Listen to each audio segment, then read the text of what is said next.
तो हाताने वाटोळं करायला लागला, ते पत्र पण माझ्या हाती लागलं आणि मग मी दाखवलं. तेव्हापासून फडणवीसांना काय सुधारणा की ह्यो बावनकुळ्या फडणवीसांना बदनाम करायला लागला का काय, हे फडणवीस साहेबाच्या मंत्र्यात चर्चा आहे. मला रातभर फोन आहेत, मीडियावाल्याला खोटं बोलत नाही भाऊ आपण, आम्हाला पक्की साथ देणारे तुम्ही आहे. पण शिंदे साहेबाची झोप नाही.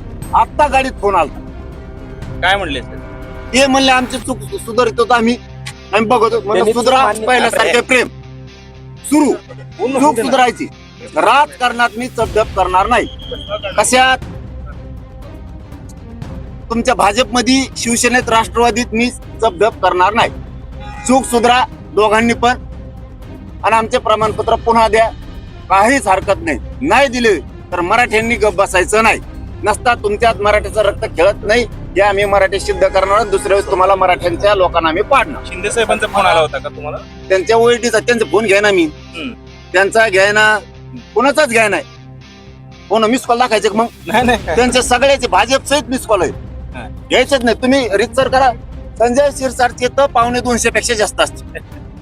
चूक केल्यावर माफ नाही करणार अजिबात. तुम्ही दुरुस्त करा, पहिल्यासारखं प्रेम सुरू.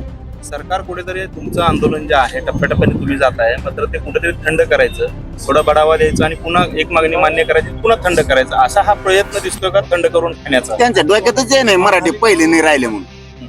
मराठी थंड होतच नाही, कवा गरमच आहे, कवा गरम आहे. पण आता लय चावताळे. ही जे डाव नवीन रचला ना, लय भयानक. आत्ताची पोझिशन सांगू तुम्हाला, आता एवढ्याची 4 घंट्यात मला हे रात्री कळालं होतं. पाठ 5:30च्या टायमाला पाठ. ते देवेंद्र फडणवीसांनी सगळे डाव करून बघितले. आता शेवटचा डाव काहीतरी आल्यावर हल्ला करायचा किंवा मला अटक करायची, याला कुठंतरी काहीतरी दगडफेक झाली पाहिजे, रोड बंदोबस्त काढायचा. की पत्रकार आमच्या सोबत आहे.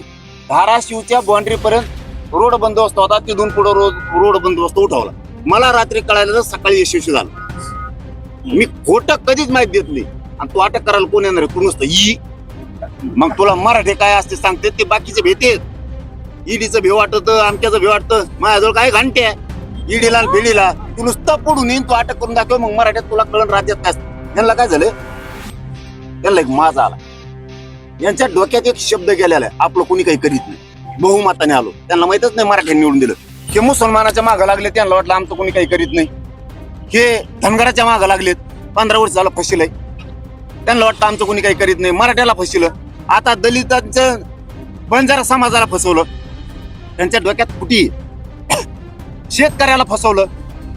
आता तुम्हाला दाखवतो, तुमच्या डोक्यात जे आहे ना, आमचं कोणी काही करू शकत नाही. आता मी दाखवतो तुम्हाला 29 ऑगस्टला तुमचं कोण काय करीत, यांना पळता भुईच कमी करतो बघा. वेगळ्या दिशेनं कुठेतरी धाव घालण्याचा प्रयत्न आहे का सरकारचा? हे आंदोलन मोडीत करण्याचा प्रयत्न नाही. इमानदारी जर इकली तर फडणवीस काही पण करू शकते, पण त्यांना माहित नाही. तर मंडळी, या आहेत मनोज जरांगे पाटील. मनोज जरांगे पाटील यांनी मराठा आरक्षणाच्या मुद्द्यावरनं राज्य सरकारला, विशेषतः उपमुख्यमंत्री एकनाथ शिंदे आणि मुख्यमंत्री देवेंद्र फडणवीस यांच्यावरती गंभीर आरोप केलेत. आंदोलनाला खीळ घालण्यासाठी सरकार कट रचत असल्याचा दावा त्यांनी केला.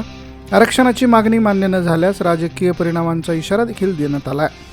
मनोज जरांगे यांनी स्पष्ट केलं की सरकारमधील अंतर्गत कलह आणि मंत्र्यांच्या हालचालीवर त्यांचं बारीक लक्ष आहे. एकनाथ शिंदे आणि इतर भाजप नेत्यांचे फोन येत असून जोपर्यंत मराठा आरक्षणाची चूक सुधारली जात नाही आणि दिलेली आश्वासनं पूर्ण केली जात नाहीत, तोपर्यंत कोणताही संवाद साधला जाणार नाही, असं त्यांनी यावेळी म्हटलं. त्यांनी विशेषतः संजय शिरसाट आणि इतर नेत्यांच्या मिसकॉलचा उल्लेख केला. तर आगामी काळात सरकारला पाडण्याचं आव्हान त्यांनी या ठिकाणी दिलेलं आहे. त्यांनी मिसकॉलचा उल्लेख केलेला आहे. शिंदे साहेबांचे देखील फोन आले आहेत आणि ते घाबरून गेलेत, असं देखील या ठिकाणी मनोज जरांगे पाटील म्हणतात.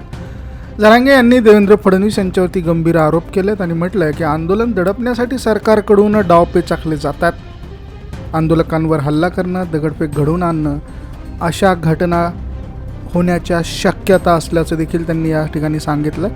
सरकारने केवळ मराठा समाजाचीच नाही तर मुस्लिम, धनगर, दलित आणि बंजारा समाजाचीही फसवणूक केल्याचा आरोप त्यांनी या ठिकाणी मंडळी केलेला आहे. तर सर्व अन्यायाचा हिशोब येत्या 29 तारखेला चुकता केला जाईल असा इशारा त्यांनी दिला. तर या संपूर्ण प्रकरणावर शेतकऱ्यांच्या प्रश्नांवरही सरकारने दुर्लक्ष केल्याचं मनोज जरांगे पाटील या ठिकाणी म्हणतात.